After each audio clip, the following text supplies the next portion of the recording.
ஆன்மீக நண்பர்கள் அனைவருக்கும் வணக்கம். ஓம் ஸ்ரீ மகா பெரியவா திருவடிகள் சரணம். நாம் இன்னைக்கு இந்த வீடியோவில் என்ன பார்க்க போகிறோம் அப்படின்னா, ஒன்றுமே இல்லாத ஒருவனுக்கிட்ட கூட பணமும் செல்வமும் பெருகணும் அப்படின்னா என்ன செய்யணும் அப்படின்னு இந்த வீடியோவில் நம்ம பார்க்கலாம். வீடியோக்குள்ளே போகிறதுக்கு முன்னாடி இது வரைக்கும் நம்ம சேனலை சப்ஸ்கிரைப் பண்ணாதவங்க சப்ஸ்கிரைப் பண்ணிக்கோங்க. இந்த வீடியோ பிடிச்சிருந்துச்சுன்னா ஒரு லைக்கம் கொடுங்க. வாங்க இப்போ நம்ம வீடியோக்குள்ளே போகலாம். இந்த உலகில் ஒரு உயிர் பிறந்து அந்த உயிர் இறந்து போகிற வரைக்கும் அவங்களுக்கு தேவையான ஒரு விஷயம் என்னன்னு பார்த்தீங்கன்னா அது பணமாக மட்டும்தான் இருக்கும்.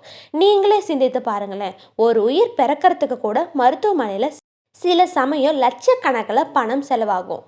அதே போல் உயிர் இறப்புக்கு பின்னும் அதுக்காக பணம் செலவாகும். அப்படி மனிதனோட வாழ்க்கையில் ஒரு அங்கமாகவே தற்போது பணம் மாறி இருக்கு. இப்படி நம்ம வாழ்க்கையில் அங்கமாக மாறி இருக்கிற பணம் நம்ம வீட்டில் பெருகி கொண்டே இருக்கணும் அப்படின்னா ஒரு கடவுளை வழிபட்டால் மட்டும் போதும். இன்னும் விவரமாக இந்த பதிவில் நம்ம பார்க்கலாம்.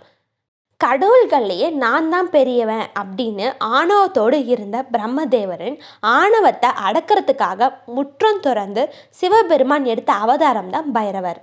பைரவர் அவதாரம் எடுத்த சிவபெருமான் பிரம்மனின் 4 தலைகளில் 4வது தலையை வெட்டிய இடம்தான் திருக்கண்டியூர்.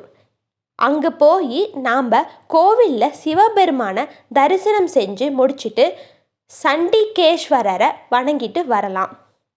ஆனால் அதே போல் தவறாமல் அங்கே இருக்கும் பைரவையும் வணங்கணும். இப்படி நீங்கள் அங்கு இருக்கும் பைரவரை வணங்கி வந்தால் உங்களுக்கு மீது இருக்கும் சனீஸ்வரனின் பார்வை விலகி சனியினால் ஏற்பட்ட பாதிப்பும் உங்களுக்கு குறையும். உங்கள் வீட்டில் உள்ள செல்வங்களும் பெருகும். நீங்கள் இத்தனை நாட்களாக இழந்த செல்வங்களும் கூட மறுபடி திரும்பி உங்கள்கிட்ட வரும். திருமணம் தடையும் நீங்கும். திருமணம் நடைபெற்று குழந்தை பாக்கியம் இல்லாதவங்களுக்கு குழந்தை பாக்கியமும் கிடைக்கும். எவ்வளவு நன்மைகள் நமக்கு தரும் பைரவருக்கு பல வடிவங்கள் இருக்குது.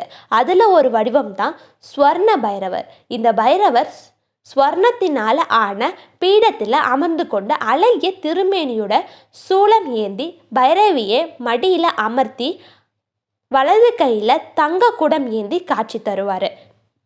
இந்த பைரவரை நாம் வழிபட்டு வந்தால் நம்ம வீட்டில் உள்ள செல்வங்கள் பெருகும். சகல ஐஸ்வர்யமும் தானாகவே உங்கள் வீடு தேடி வரும். ஹரஹர சங்கர ஜெய ஜெய சங்கர, ஹரஹர சங்கர ஜெய ஜெய சங்கர. அனைவருக்கும் நன்றி.